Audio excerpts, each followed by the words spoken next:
आज या ठिकाणी स्वर्गीय माजी कार्यसम्राट आमदार विनायक निमन यांच्या प्रथम स्मृतिदिनानिमित्त सोमेश्वर फाउंडेशन आयोजित विनायक निमन गौरव शिष्यवृत्ती प्रदान समारंभाच्या कार्यक्रमाचे उपस्थित असलेले अध्यक्ष मुजुमदार सर, आत्ताच सावित्रीबाई फुले पुणे विद्यापीठाचे कुलगुरू गोसावी सर, आमचे सर्वांचे मार्गदर्शक चंद्रकांतदादा पाटील, आमचे सहकारी मित्र सत्यजितजी तांबे, अतुलजी बेनके, आमचे निमन कुटुंबियाशी एकदम जवळचे संबंध असलेले माजी नामदार सुरेशजी नवले साहेब आणि जगविख्यात आर्किटेक्ट क्रिस्टोफर बेनेंजर साहेब व समोर उपस्थित असलेले सर्व विद्यार्थी, पालक, मित्र, बंधू भगिनींनो, आज खरं 1 वर्षापूर्वी दिवाळीचा दिवस होता, पाडवा होता. पाडवा भाऊबीज एकत्र होती आणि अचानक 2-2:30च्या दरम्यान फोन आला की असं तब्येत थोडीशी खराब आहे. आणि त्या दिवशी एक दुःखद प्रसंग आम्हाला निमन कुटुंबियावरती आला आणि आबा आम्हाला सोडून गेले. परंतु नेहमी म्हटलं जातं की माणूस गेल्यानंतर जो लक्षात राहतो तो कायम त्याच्या कृतीबद्दल, त्यांनी केलेल्या संस्काराबद्दल, त्यांनी दिलेल्या शिकवणीमध्ये आणि त्यांनी जवळ जपलेल्या नातेमध्ये हा मनुष्य नेहमी जिवंत राहतो. आणि त्याच अनुषंगाने त्यांची शिकवण घेऊन आम्ही पुढे कार्य करत आहोत आणि ते नेहमी आमच्या स्मरणात आहेत. आणि त्यांनी जे काही सहकार्य केलं लोकांना त्याच्याचमुळे आणि त्यांनी जे आपल्या एक फॅमिली तयार केली, निमन कुटुंबीय सोडून जे बाकी एक मित्रपरिवार, एक फॅमिली तयार केली, आज त्याच फॅमिलीने आम्हाला पूर्ण सहकार्य केलं आणि आज आम्ही त्या दुःखातून आम्ही एक पुढे मार्गस्थ व्हायचा प्रयत्न करत आहोत. आम्हाला त्यांनी कायम शिकवण दिली की आरेला कार्य केलं पाहिजे, अन्याय जिथे होत असेल तिथे प्रतिकार केला पाहिजे आणि कोणावर अन्याय होऊन देता कामा नये. अंगावर आलं तर शिंगावर घ्या.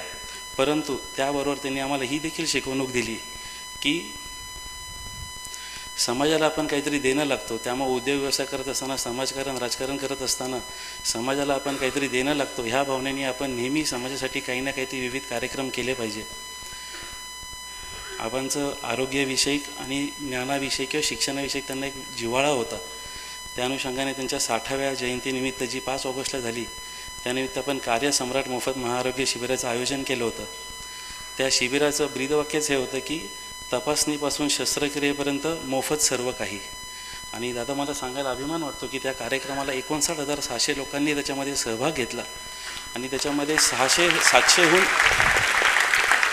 700हून जास्त त्याच्यामध्ये ऑपरेशन्स, छोटे मोठे ऑपरेशन असतील ते आपण त्याच्यामध्ये केले. त्याच्यामध्ये हिप रिप्लेसमेंट असेल, नी रिप्लेसमेंट असेल, हार्टचे वॉल बदलणं असेल, एन्जिओप्लास्टी, एन्जिओग्राफी असेल किंवा तुमचे छोटे छोटे मोतीबिंदूसारखे ऑपरेशन्स असतील, हे ऑपरेशन्स आपण त्याच्यामध्ये विनामूल्य मोफत आपण त्याच्यामध्ये केलं.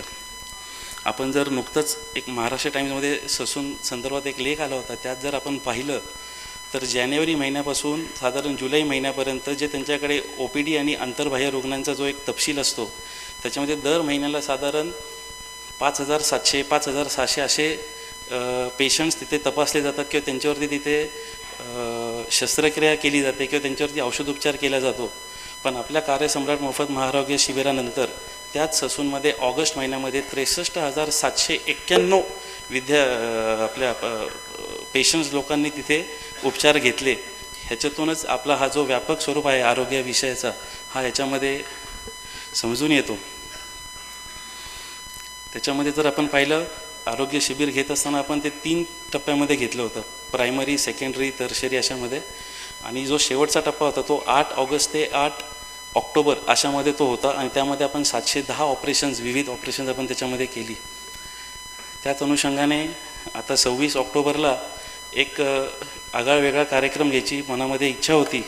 तर त्यामध्ये मला विशेष कौतुक करावं असं वाटेल की आमचे काका आहेत अरुणप्पा निमन, त्यांनी मला सांगितलं की आपण जर शिक्षणामध्ये आबांना नेहमी आवड होती, त्यांनी गोरगरिबांसाठी म्हणून सोमेश्वर फाउंडेशनची पाषाण आणि कोथरूड येथे आपण एक शाळा काढली ज्याच्यामध्ये अल्पदरामध्ये नो डोनेशन नो डिपॉझिट अशा तत्वावरती आपण तिथे इंग्रजी माध्यमची शाळा चालू करून तिथे गरीब विद्यार्थ्यांना आपण तिथे शिक्षण देतो आणि त्यांना एक समाजामध्ये एक ताटमानेने वावरता यावे, त्यांना इंग्लिशचा न्यूनगंड राहू नये ह्या म्हणून इंग्लिश माध्यमाची आपण शाळा तिथे चालू केली.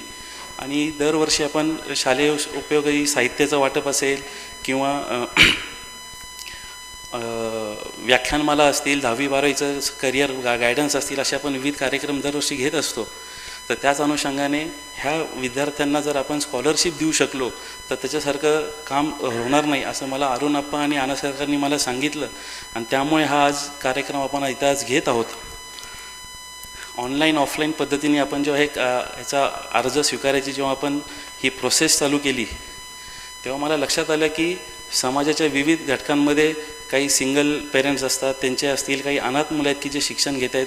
कोरोना काळामध्ये भरपूर लोकांवरती म्हणजे वेगवेगळे प्रसंग उद्भवले, त्यामध्ये अनेक पेरेंट्स गेले, ती मुलीवरती त्या मुलांवरती शिक्षणाचा अचानक लोड आला आहे. त्यांचे फॅमिलीज असतील ते त्यांना काही बरोबर घेत आहेत, काही घेत नाही आहेत.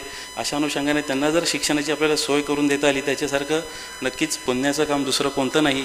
ह्या अनुषंगाने आपण ही कामाची सुरुवात केली आणि ह्यामध्ये मग मला माझे जे मित्रपरिवार आहे त्यांनी देखील मला मदत केली. सगळेजण पुढे आले. त्याच्यामध्ये आमचे राहुल गावडे असतील, गणेश शिरसाट असेल आणि अमित मुरकुटे असतील, याचे सर्व मित्र, निलेश बांदल असतील, हे सर्व मित्रांनी पुढे येऊन त्यांनी त्याच्यामध्ये सहकार्य केलं. सागरजी वाळंज असतील, मिलिंदजी वाळंज असतील. आणि मला विशेष कौतुक याच्यामध्ये करावं असं वाटतं, आमच्याकडे एक सचिन मानवतकर म्हणून आमचे एक म्हणजे 2006 साली तो आमच्या केबल नेटवर्कमध्ये आमच्याकडे जॉब करत होता. पण जसं त्याला कळलं की आपण आबांच्या नावाने अशी शिष्यवृत्ती देत आहोत तर त्यांनी त्याचं आता तो तिथे उद्योग व्यवसाय करतो, त्याचा स्कॅफोल्डिंगचा मोठा व्यवसाय आहे. पण तो स्वतःहून पुढे येऊन त्यांनी पण त्याच्यामध्ये आपल्या ह्या सोमेश्वर फाउंडेशनच्या ह्या कार्यक्रमामध्ये त्यांनी त्याचा हातभार लावला. तर असं सगळ्या विविध अंगाने सर्व समाज इथं याच्यामध्ये एकत्र येऊन त्यांनी ही आज आपण ही शिष्यवृत्ती देत आहोत. आमचे संजय मयेकर काका आहेत, त्यांनी मला सांगितलं की सनी 5वी आणि 8वीला स्कॉलरशिप असते. पहिली आपल्या काळात 4थी आणि 7वीला होती, ती आता 5वी आणि 8वीला असते. तर 5वीला काही थोडक्या मार्काने हुकलेले विद्यार्थी असतात की ज्यांची स्कॉलरशिप थोडक्यात हुकलेली असते, तर ते नाउमेद होऊ नये, त्यांना एक प्रोत्साहन मिळावं म्हणून आपण एक प्रोत्साहनपर जर त्यांना आपण स्कॉलरशिप जर देऊ शकलो तर नक्कीच ते पुढच्या ह्याच्यामध्ये म्हणजे 5वीचे विद्यार्थी 8वीसाठी असतील किंवा 8वीचे विद्यार्थी उद्या 10वीच्या बोर्डासाठी असतील, हे नक्कीच चांगल्या उत्स्फूर्तेने काम करतील, अभ्यास करतील आणि येणाऱ्या काळामध्ये आपला समाज म्हणजे आरोग्य आणि ह्याच्यानी एज्युकेशननी नक्कीच मोठं होईल. आणि एक मनुष्याने एज्युकेशन घेतलं की त्याचं सख्खं कुटुंब एक संज्ञानतेकडे जातं, एक थोडंसं आर्थिक त्याला हे मिळायला मदत होते. अशा ह्या भावनेने आम्ही आज हा कार्यक्रम घेतला. ह्याच्यामध्ये जर पाहायला गेलं ऑनलाईन ऑफलाईनमध्ये साधारण 450हून अधिक आपल्याकडे अर्ज आले होते. त्यातून आपण 386 अर्ज आपण आज स्कॉलरशिप आपण 386 लोकांना 386 लोकांना आपण याच्यामध्ये ही स्कॉलरशिप देत आहोत. ह्यामध्ये 5वी आणि 8वीचे साधारण ह्याच्यामध्ये साधारण 5वी ते 8वीचे विद्यार्थी 141 आहेत. BA केलेले 3, BComचे 12, BSCचे 10, BC आणि BCA असलेले 10, मॅनेजमेंटचे टोटल 22 विद्यार्थी आहेत, ज्यामध्ये BBAचे 9 आणि MBAचे 13 आहेत, लॉचे 7, फार्मसीमध्ये टोटल 14 विद्यार्थी आहेत, ज्यामध्ये BPharm 10 विद्यार्थी आहेत आणि MPharmचे 4 विद्यार्थी आहेत, नर्सिंगमध्ये बॅचलर्सचे 23, पोस्ट ग्रॅज्युएशन नर्सिंगमध्ये करणारे 3 असे टोटल 26, मेडिकलचे 3, MCA MSCचे 25, इंजिनिअरिंगमध्ये टोटल 87, विविध ब्रांचेसचे जर आपण बघितले तर टोटल 87 विद्यार्थ्यांना आपण त्याच्यामध्ये स्कॉलरशिप देत आहोत. त्यामध्ये डिप्लोमाचे 40 आणि डिग्रीचे 47 असे विद्यार्थी आहेत आणि आर्किटेक्ट आणि डिझायनिंगमध्ये 4 आणि ITIचे 4 असे टोटल आपण 368 विद्यार्थ्यांना ही स्कॉलरशिप देत आहोत. आपण सर्वजण इथे ह्या कार्यक्रमाला उपस्थित राहिलात त्याबद्दल मी आपल्या सगळ्यांचं सोमेश्वर फाउंडेशनच्या वतीनं, निमन कुटुंबियांच्या वतीनं स्वागत करतो. आणि दादांनी आणि सर्व प्रमुख पाहुण्यांनी वेळात वेळ काढून इथे आले तर त्यांचंही मी आभार मानतो, त्यांचंही स्वागत करतो. नुकतेच आता आमदार सिद्धार्थदादा शिरोळे यांचं देखील व्यासपीठावर आगमन झालेलं आहे, त्यांचंही मी मनपूर्वक स्वागत करतो. मी अनासकर काकांना विनंती करतो की अनासकर काका आपण देखील वर व्यासपीठावरती यावं. असं बोलून मी माझे 2 शब्द संपवतो. जय हिंद, जय महाराष्ट्र. सनी